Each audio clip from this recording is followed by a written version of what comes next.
Bom, vamos mergulhar direto nisso. Hoje a gente vai fazer uma análise profunda e super transformadora. Enquanto você vai ouvindo a minha voz, eu quero que você imagine o universo antes de tudo existir, o ponto zero. Jesus não começou lá na manjedoura em Belém, sabe? Ele é o verbo que já estava com Deus e criou absolutamente todas as coisas. E é com essa visão gigantesca que a gente explora os conceitos do Márcio Bringuente, que aliás a gente pronuncia Bringuente com som de gué, tá? Hoje vamos focar em como as obras dele, não só o Você Governante, mas principalmente a vida de Jesus, o Evangelho da Prosperidade Eterna, funcionam como uma verdadeira ferramenta de reprogramação mental e espiritual. A gente não está falando de técnicas de chefia comuns, é uma jornada contínua de autoliderança, onde alta performance encontra princípios bíblicos profundos. É sobre construir tijolinho por tijolinho a sua própria transformação.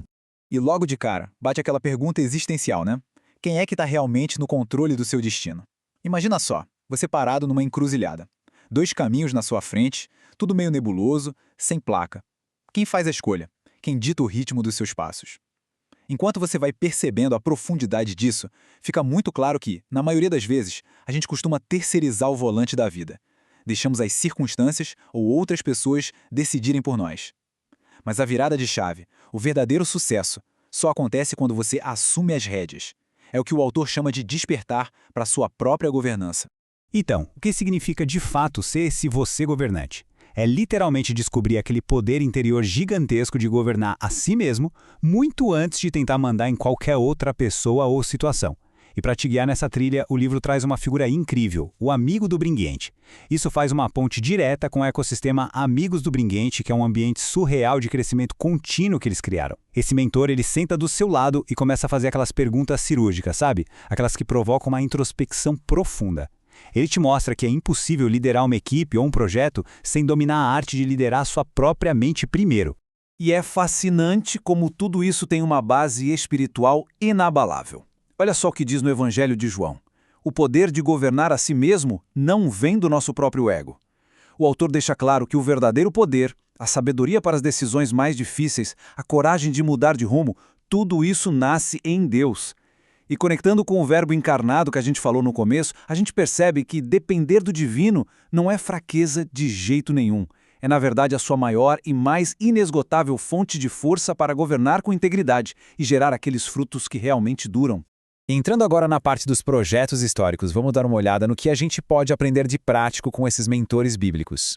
Como em qualquer construção gigante, a gente precisa de modelos que passaram no teste do tempo, certo? A gente começa com Moisés, lá no Êxodo, que nos ensina a confiar numa direção invisível. Depois vem Josué, com uma coragem absurda no meio de um monte de adversidades. E aí chegamos na era da monarquia, com Davi. E aqui, gente, é o momento uau da história. A genialidade da genealogia da graça. Davi tinha falhas profundas, assim como Raabe e tantos outros na linhagem do Messias. Trazendo isso diretamente para você, se Deus usou pessoas imperfeitas e com passados complexos para trazer a salvação ao mundo, não tenha dúvidas de que ele usa suas imperfeições hoje para um plano perfeito. A grandeza de um líder não está em ser infalível, mas em ter um coração ensinável e capacidade de se arrepender. Seguindo em frente, chegamos aos pilares estruturais, onde vamos focar em como você constrói de fato as suas habilidades e a sua ética. Aqui a gente tem um contraste bem nítido. De um lado, a vida reativa, que é basicamente deixar o mundo te levar. É permitir que as pressões diárias decidam tudo por você. Do outro lado, a governança proativa. É você usando a autoconsciência a seu favor. Quando você entende de verdade os seus valores, os seus medos e o que te motiva lá no fundo, você começa a escolher os seus resultados de forma consciente. Você pega aquele obstáculo gigante e transforma numa rampa de decolagem para a sua expansão. É a mentalidade de que não existe fracasso, apenas um aprendizado valioso. Percebe a diferença que isso faz na prática? E olha, ninguém constrói um império sozinho. O livro usa a metáfora de escolher a dedo os tijolos para uma fundação que não desmorona de jeito nenhum. Como você faz isso? Primeiro, você precisa se cercar de pessoas que são excelentes naquilo que você não é tão bom. Segundo, e isso é absolutamente inegociável, os valores e o propósito têm que estar alinhados. Não dá para fazer parcerias onde a luz não se mistura com a sua visão, né? E terceiro, criar um ambiente onde todo mundo se sinta incluído e respeitado. Enquanto você vai montando a sua equipe com essa base, a sua estrutura fica praticamente inquebrável. Aí entra a grande prova de fogo. Como você reage sob pressão. A ética aqui não é vista como um monte de regrinhas chatas e externas, mas sim como a sua bússola moral absoluta.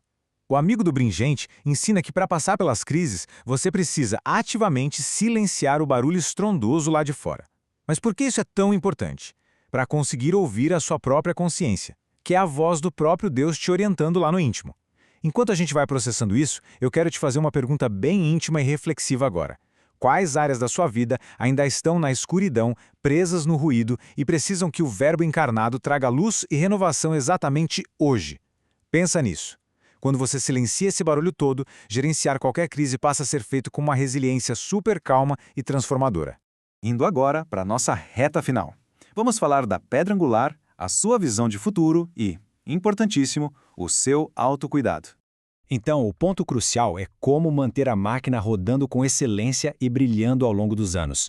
O livro traz uma junção simplesmente sensacional de fé e consciência aplicada. Porque, veja bem, a liderança espiritual exige um vaso físico forte. A gente está falando do uso de práticas modernas de saúde como ferramentas de liderança, a nutrigenômica para entender a sua genética e ajustar a dieta, medicina integrativa, exercícios físicos consistentes e até a prática do jejum intermitente. Enquanto você vai entendendo essa conexão orgânica, uma coisa tem que ficar muito clara. Autocuidado não tem nada a ver com egoísmo. Tratar o seu corpo como um templo e nutri-lo perfeitamente é o pré-requisito básico para você ter energia e clareza para poder ajudar e nutrir os outros. E quando você está bem assim, corpo, mente e espírito, essa energia simplesmente transborda. E sabe o que é isso? É o verdadeiro carisma. Muitas vezes a gente acha que carisma é técnica de palco, de persuasão ou algo ensaiado no espelho. Não é. O texto desconstrói isso e mostra que o carisma real é 100% orgânico. É a expressão externa de um amor interno. É o ato de servir com uma autenticidade inquestionável. E o modelo supremo desse magnetismo irresistível, o próprio Jesus. Um carisma que atrai e lidera, não porque domina os outros, mas porque serve com compaixão e verdade absoluta. E assim a gente chega na grande revelação final. Durante todo esse processo de transformação, esse mentor estava lá, te ouvindo em silêncio, te guiando, fazendo as perguntas certas. Mas afinal, quem é esse amigo do Bringente? O texto te entrega uma reflexão teológica de arrepiar, conectando diretamente com aquele grande eu sou do Evangelho de João. Esse mentor silencioso é o próprio Deus vivo, caminhando literalmente lado a lado com você o tempo todo. Então, enquanto a gente vai encerrando esse nosso mergulho de hoje, eu quero te fazer um convite irrecusável. Não seja só um espectador da sua própria história. Vai lá, procura por Márcio Bringente na Amazon ou na Wiclap. Pega o livro A Vida de Jesus, o Evangelho da Prosperidade Eterna e vem caminhar lado a lado com Cristo. Vem se tornar oficialmente um dos amigos do Bringente e deixa essa transformação contínua mudar a sua vida para sempre. Um abraço e até a próxima!